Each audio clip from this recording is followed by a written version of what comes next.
احنا يا ستي شرفنا ان احنا نطلب ايدك. على طول كده؟ انا لسه ما اعرفش عنه اي حاجه.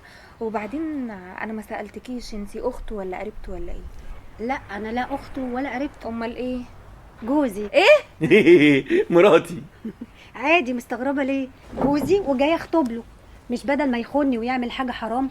انا ما يرضينيش ابدا ان جوزي ابو عيالي يخوني ويدخل النار. برافو عليكي والله انك زوجة صالحة.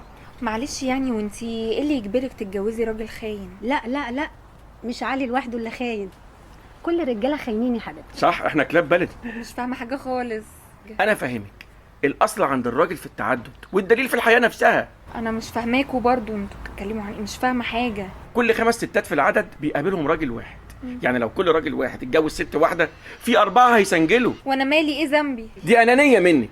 ينفع نبقى 5 قاعدين وانت معاك سجارة وتولعها لوحدك واحنا خرمانين؟ لا طبعا، نخمس فيها مع بعض.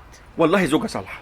يعني هي وصلت كمان ان احنا نخمس في الرجاله؟ مش خرمانين؟ لا، الموضوع صعب. الناس تقول ايه لما تعرف ان انا اتجوزت راجل متجوز؟ شفتي بقى ان المشكلة مش فيكي، المشكلة في الناس. الست بترفض التعدد لما يكون نادر مش كتير، لكن لو بقى قاعدة مش هيبقى فيه مشكلة. صح جدا، انا هفهمك.